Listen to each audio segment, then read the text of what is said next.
Hey guys, this is Mr. Boyd at Denver Christian School. I want to show you just one of my favorite free alternatives to Adobe Photoshop. I've used a number of different programs. If you have the ability to download a program, you should definitely go check out GIMP.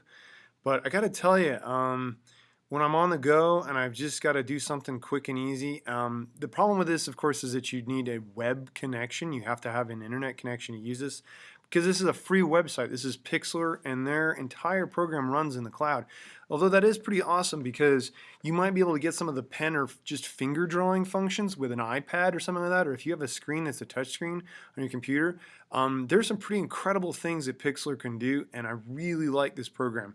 I like it better than a lot of other ones. In fact, it's really similar to Photoshop. So if you've done some of the workflows here in class where you like Photoshop, I really recommend you check out Pixlr. And if there's any way to ever like donate to these guys, even if it's just $1 or something like that, please do that to help support the programmers that make awesome software like this. So let's get started. I'm just going to create a new image here, and you can do your presets and things like that. That's fine. I usually like bigger stuff, you know, and you can skip some of this too. You could just open an image from your computer. In the case where we've been coloring our hamburgers and apples and things like that, I'm going to show you that case first because you might also be bringing in artwork of your own. You might even be bringing in a Pixlr image that you saved earlier. So I'm going to open an image from the computer. And I've got my burger here. A couple versions of that. And normally in Photoshop, we would have to change this from grayscale to RGB, but it's already in that mode when it comes in here. Pixlr knows you want to paint and you want to do color work, so it's already ready to go. I can make duplicate layers of my background and foreground by right-clicking. Just to show that again, I'm going to delete that one. You can click on there and then make a duplicate copy just by right-clicking, the same way you can in Photoshop. So I right-click or two-finger tap on some pads on laptops, and I'm going to duplicate that layer. Okay, I'm going to work on my duplicate layer for right now, and I'm going to go in here with my selection tool. You've got the magic wand, which is awesome. I'm going to go and pick some of the bun here. If I hold down Shift, I can pick both buns. Okay, and you saw that plus developed there just like it does in Photoshop. Okay, they don't have as many tools, but they got some pretty awesome ones in here. All right. I'm going to come down here to my paintbrush tool, and I'm going to grab my color. Yours probably starts on black or some other color like this. It might even start on blue or red, and you've got to get yourself over. This is a little different color picker, but you've got some different versions of color pickers here, which I really dig. This one's okay to use. You just have to know to go to the oranges here, and then come over. Let's do that right here. You can come over into the oranges and the tans and everything like that. So I'm going to get kind of like a nice orangier, maybe kind of burger bun tan here, maybe not so dark. Let's get something a little more like that. I'm actually going to go a little more into the red here and get something kind of more like, it's awfully flesh tone there. Let's go something more like that and hit OK. All right. So my brush doesn't control with the bracket keys the way it does on a keyboard, but I can set the size of my brush right here. Okay, and you can set the diameter more, fine tune it with this diameter here, or you can just pick the presets. You got your soft brushes and you got your hard brushes. I like just, you know, kind of 70s and 100s. Those are a great place to start. And when you click away, you can start doing that. So I'm just going to paint in nice and solid right now because this is our solid burger. I'm going to paint this in with my burger bun shade there. Okay, and let's go down and do the lower one. Here we go. Okay, we're gonna go do our burger next. So grab that magic wand, and you'll see when you click away, it changes the selection. Again, if I want to add this section here, holding down Shift and plus. Okay.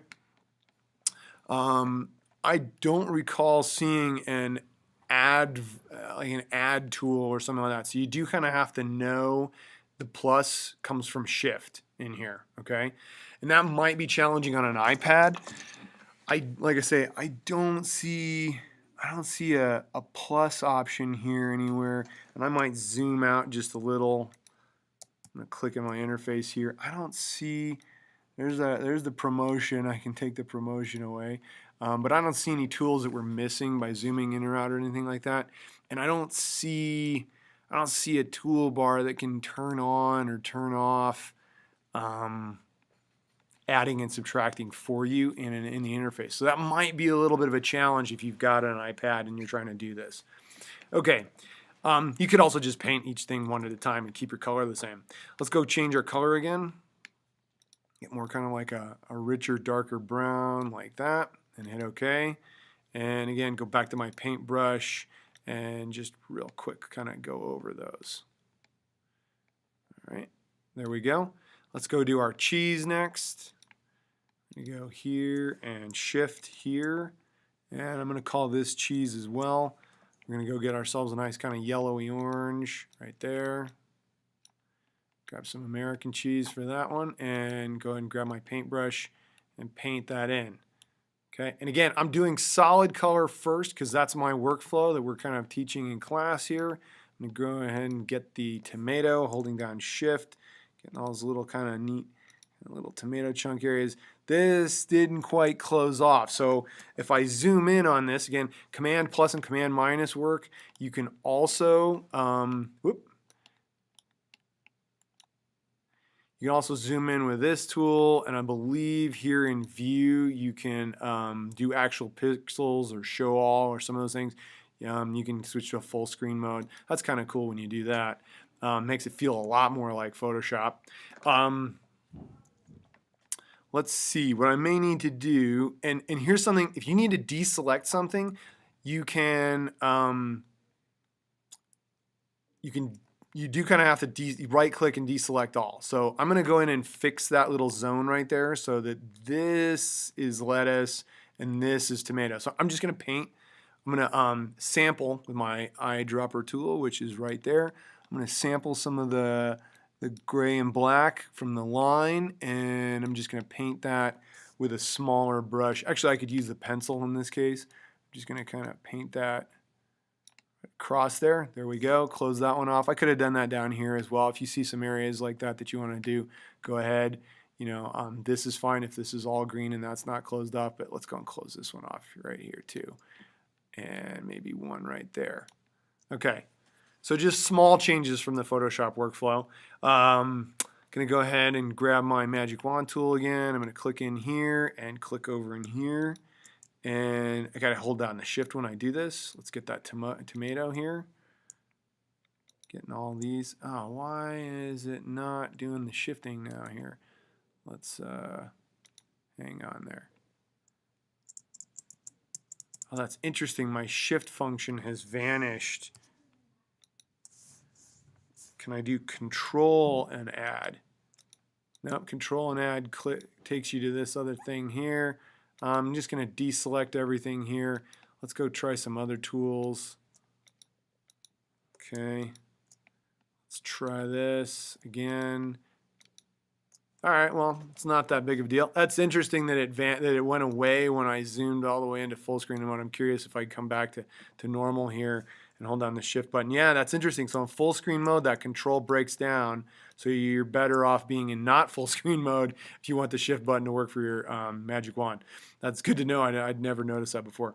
So all those areas selected separately. Let's go in, let's get our paintbrush. Let's get our color. Get that set to a nice kind of red tomato here.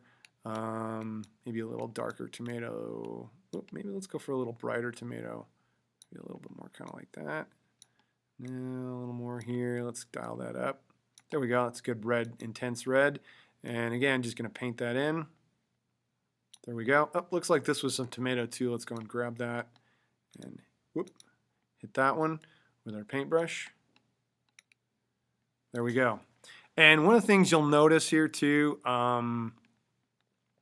the magic wand tool is leaving a little bit of a white ragged edge there. So I could take that tolerance and let's see if making it bigger. Let's test it out here on the red onion. I'm going to come in here to the red onion with my wand. Not sure what's going on with the interface here.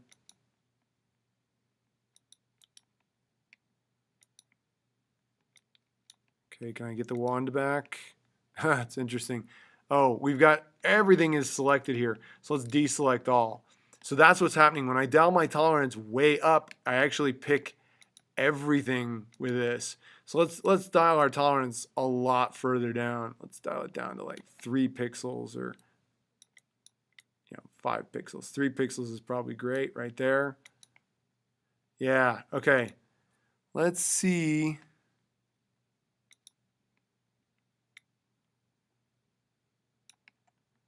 Let's see how that looks. Again, holding shift and getting some of these other areas here. All right. Just remember, this is not Photoshop, so I'm not expecting you to turn in Photoshop quality stuff. This is a free online tool, but it's pretty amazing. So don't worry if your selections aren't perfect or anything else like that. Okay. Let's go and do some red onion here. Let's grab some kind of purple, like a little more kind of red onion there. Yeah, let's grab that. Hit OK. Get our paintbrush. Paint that in. It's looking good. Okay. Let's start doing the lettuce here. Finish that up. This is, of course, the tricky part where you've got to go in and do a lot of selecting. Okay. I'm just curious. I'm going to try playing around with some of these settings just to see if I can change anything. I don't see any settings over here really, and I don't know. I don't see. There's our adjustment layers, by the way. I don't see anything that really kind of says we can help that selection out and get deeper into the red, into the blacks and grays there. So yeah, it is what it is. It's as good as it's going to get right now. I can delete that. That's probably handy to do while we're in here. I'm just going to grab that eraser tool and is that the eraser tool? That is the eraser tool. Oh, we got everything inverse selected again here. So I'm going to right click and whoop. I'm going to use my tool here and invert the selection. Let me go and delete this real quick. There we go. Okay. And right click, and while I'm on the selection tool, not on the eraser, you got to be on a selection tool to do deselect all. All right, so back to wand. I'm going to pick a couple of these. And it might not even be a bad idea to pick some of the black outline if you were really trying to do this more. You might try the style that I like for shaded without the black outline cartoon around the edge. Yeah, go ahead and kind of paint with the selection tool here and get a bunch of stuff. If you get some more of the border edge, that's fine.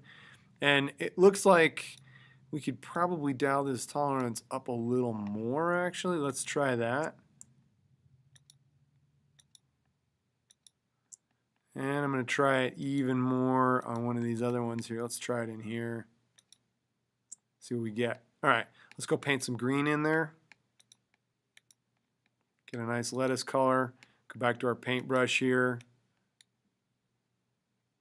We'll see when we're done with this which of these different selection techniques, kind of the original technique, the just clicking around a lot and adding a bunch, and then these last couple over here where I really tried to kind of get like a little bit higher tolerance, but not as much as where it got the whole image just from clicking once. All right, let's go ahead and go back to our selection tool so we can deselect and see how that looks.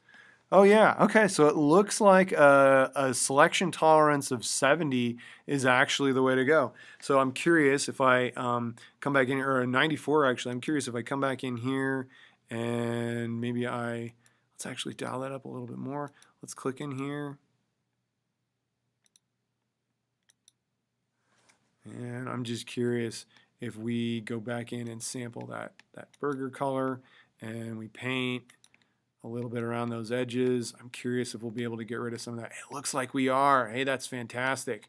And then go back to a selection tool, any selection tool, so we can right click and deselect all. And we did. Look at that. We got rid of a lot of that white. So wow. So a tolerance up here, at least for this image, up around 145 is not a bad place to be. If you want, you know, this isn't a super complicated picture, want to go back and kind of do some of that, go ahead.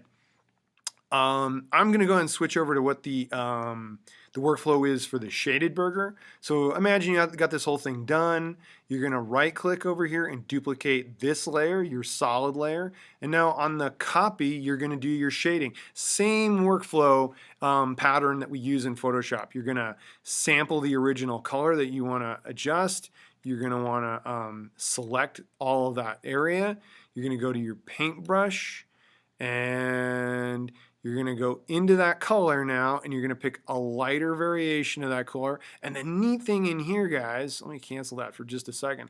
The neat thing in here is it actually automatically gives you lighter and darker versions of that color. Look at that. Here's where that color is. There's the darker version. There's the lighter version. So I can just switch to the lighter version like that. If you want, you can do that a little bit more custom. You can also do that down here.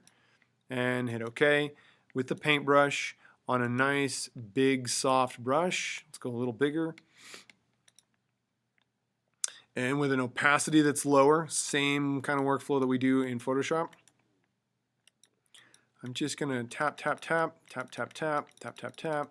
Just going to add some highlight up here to the top of this burger. Okay. And maybe let's go back to our tool here. Let's get even a little lighter.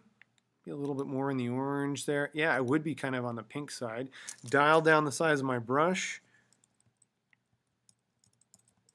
And I'm just checking. Oh, look at that. The I forgot. It's the caret key or the greater than less than keys in here, not the bracket keys up by the letter P, but the greater than less than keys that are down by M. They do our brush size. So I can kind of do a little bit of that in there.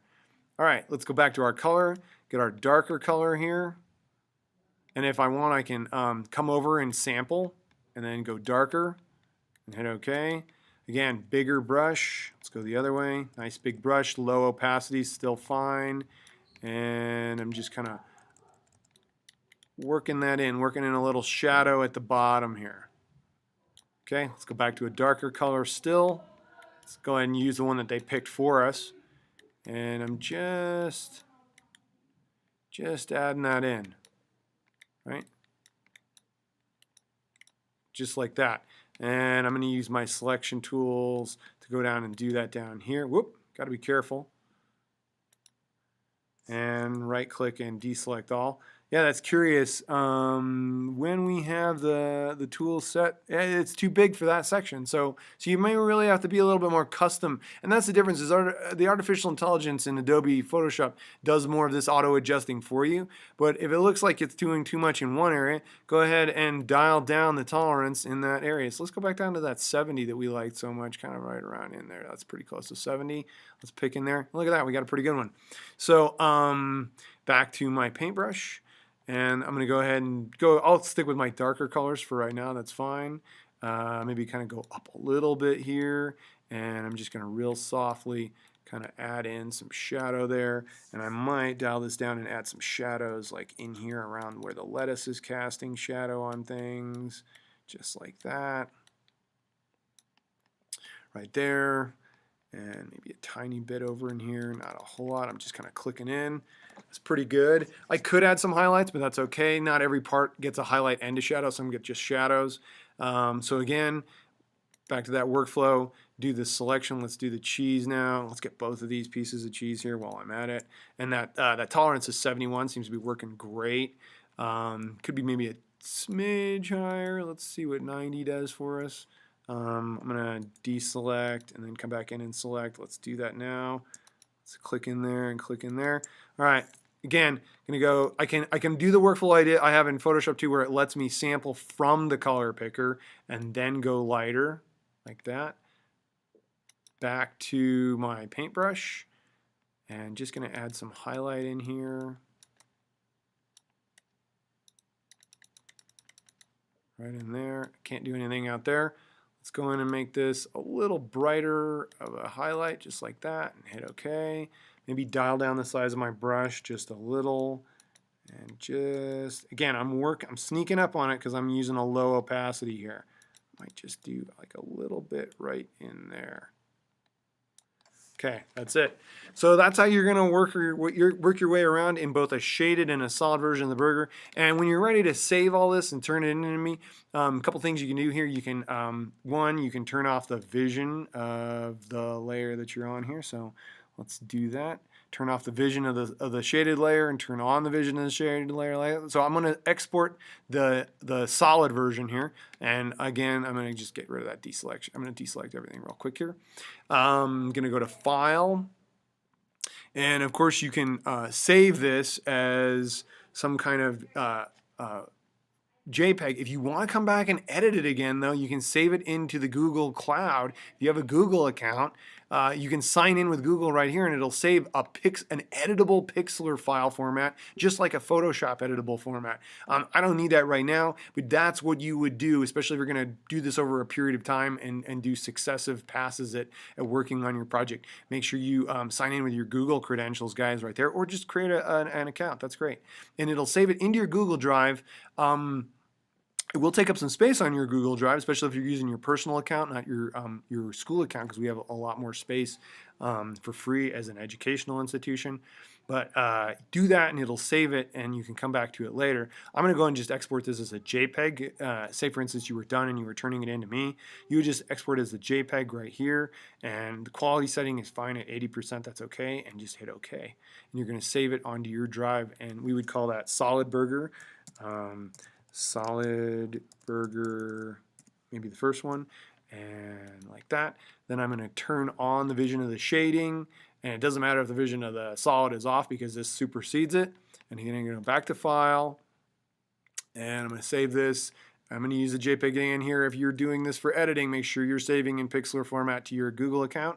I'm going to hit OK, and we're going to call this Shaded Burger right there, and hit Save. And those are the two files in your downloads that you're gonna, those are the two files you're gonna share with me in the Google Classroom, okay? You can email them to yourself, you can send them to me as an email, you can upload them obviously to the Google Classroom, however it takes to get those to me. That's the workflow. And as you can see, if we could bring in this burger, we could clearly bring in logos, we could bring in your own artwork, we can do lots of things that we can do in Photoshop here. And just real quickly, I wanted to show you that amazing adjustment layer option we've got here. Let's do a hue and saturation adjustment on this. And it's not as visual, which is a bit of a bummer, but you got all those cool saturation and hue color adjustments here. There's that tool that you can do. So give that a try, guys. Do your photo edits in here.